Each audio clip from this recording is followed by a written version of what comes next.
Hey everybody, welcome back to What's Cooking Wednesday. I'm live from my kitchen, and today I'm going to kind of piggyback off of our CEO Amelia's cooking demo last night, which I hope you all tuned in for. If you didn't, it is still available to watch down below in this group.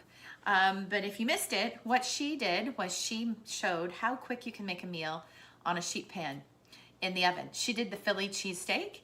And afterwards, she announced a special featuring the sheet pan, the sheet liner, the cooling racks, and the sheet pan 5-pack collection that's on page 11 in your catalog. So because of that special, it's only on until the end of the month, I thought that I would demo for you something I love to make on the sheet pan and the cooling rack.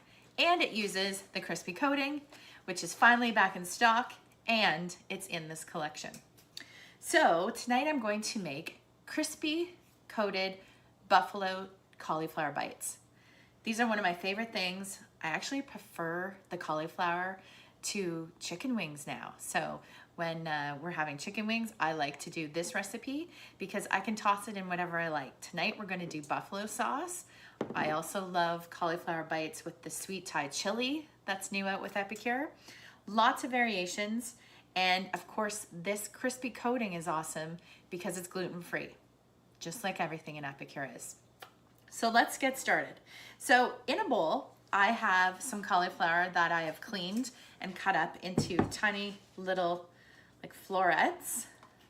Okay, so when you're breading them, you can use an egg wash if you like, but I find if I just take the cauliflower straight from the water and then into the crispy coating, that I actually don't even need to use an egg wash. It sticks enough. So first off, because we're doing buffalo tonight, I take a little bit of the buffalo dry mix and I just toss, whoa, I just got a lot there. We don't want that much buffalo. Okay, I toss a little bit of buffalo into the crispy coating that I've just poured into one of my prep bowls. So I'm gonna mix that around. So you can see here, we're gonna have a nice buffalo flavor in the coating, and then we're going to toss it afterwards into the made up buffalo sauce. Okay, so we've got that ready. And like I said, I just take my cauliflower and I just put it into the mix like this, turn it all around, getting it nice and coated. And then you're gonna put it onto your cooling rack. They're actually a cooling / cooking rack because you can use them for cooling cookies or baked goods, but you can also put them into the oven when you're cooking up anything that you want to get crispy, like these little cauliflower bites. So I'm just gonna do a few more here to show you how I bread them. And I like to leave the stem on the cauliflower because it's easy then to get the breading going, and that way you can get right into the coating and get it all nice and breaded. Now here's a little tip for you. I coat it, and just like we do when we're baking with the gluten-free mix, we let it sit. So I let it sit for about 20 minutes, and what that does is it makes it harden. So it's like a batter onto your cauliflower. So I will get these all breaded up, put them onto the cooling rack, and then while the oven is preheating, I just let them sit and get hardened, and then they're ready to go. So I'm not going to take more time for you to watch all that because through the magic of my kitchen, I already have some that I cooked up. So you can see here. So I breaded those earlier today, well, this afternoon when I got home. I let them sit and then I cooked them in the oven at 375 for about 20 minutes. And now we're going to toss them in the buffalo sauce. So right on the back of the jar is a recipe to make up your buffalo sauce mix.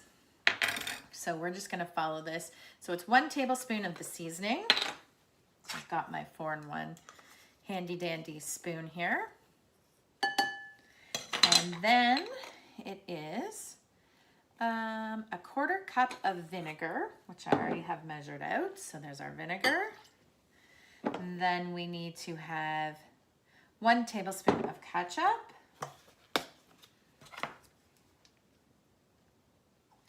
Put that in there.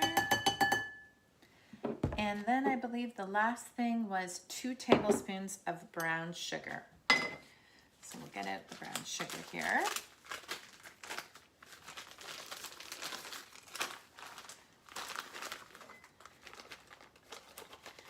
And I love being able to make the sauce yourself because, oops, there we go. You can put in more heat of the buffalo or less. It's however you prefer. So now we've got all that in there and we're gonna whisk this up. And this is going to be our buffalo sauce that we're going to toss our cauliflower bites in. So you just whisk it up.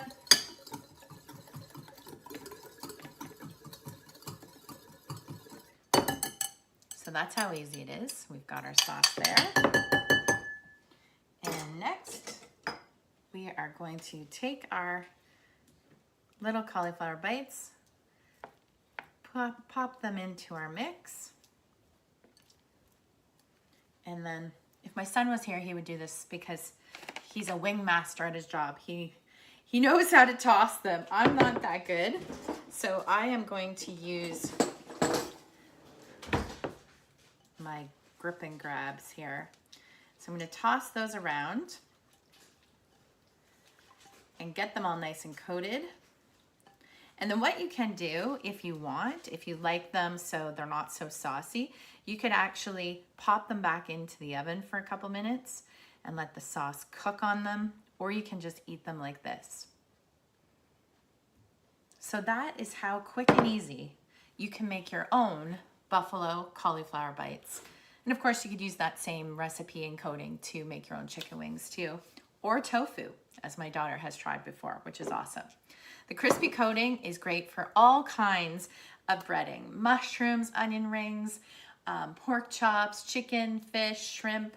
It's also the best to put as a topping on your homemade mac and cheese. It just crisps up so good. And it's gluten-free, which is hard to find a gluten-free coating. The last thing I would do to go with this is make up some of our creamy ranch. This is the old label, but it's my favorite to dip the buffalo in. So creamy ranch just with mayonnaise and sour cream or Greek yogurt. And then you can dip those in and have a nice, I make it a meal. Could be a snack or a side dish, but I love buffalo cauliflower bites just as my meal. So there, super, super easy to do. And like I said, last night, our CEO Amelia announced the sheet pan special. The collection is only at a discount, 20% off until the end of February.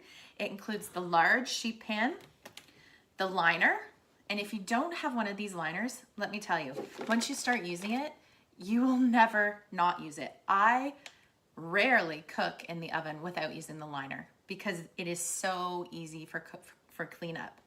So it's great for, of course, like fries or chicken fingers. Bacon, it's the absolute best. This is how we cook our bacon all the time. Cook it right on the sheet, don't need the rack. And then the cleanup is so easy. It does not get underneath the liner. So you take it out, pour the grease off after you get the bacon, and then I just let it sit. And then the little bit of grease that's left, I take the spatula and just get that all off, and then I hand wash it, no problem. And of course, for homemade cookies, it won't get the bottoms brown. It's like reusable parchment paper, so very environmentally friendly too.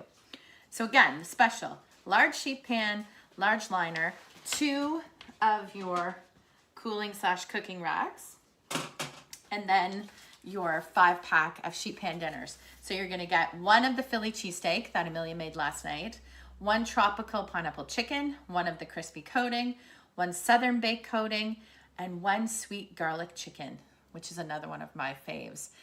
Just with chicken breast, and you can use sweet potato or carrots. Toss it, put it onto the sheet pan, easy dinner. So that is available until the end of February, and I will post it down below here. as well as I'll show you my final dinner when I've got everything plated with the dip. And the other thing I just wanted to say was welcome again to everyone who's new to my Cook with Karma group. I've got 4 hosts this month, and I know they've shared this group with many of their friends and families. So thanks to my hosts, we've got Kathy, Katie, Tammy, Alice. I couldn't do my business without lovely hosts like you. So thank you so much. And if you're ever interested in hosting and doing an online class or a book class, please let me know. There's great host rewards and a $20 voucher just for booking with me. And before I go, one last thing. I just want to remind everyone that the new Epic Box subscription service went live as of yesterday. And if you haven't heard about it, I know I've been posting a lot. That's because I'm so excited myself. I was the very first person in my customer base to sign up for it because I can't wait for the surprise pack to arrive at my door. I will do an unboxing when I get mine. I know there'll be 7 dinner mixes, 1 dessert, 1 surprise pack, and 1 dip sampler. And that will arrive at my door every month, the first week of the month. And what's great about that is it's like not having to plan out meals for a week, or you could spread it over 2 weeks, whatever. And for $35 Canadian, 32 American, tax and shipping included, you can't beat that.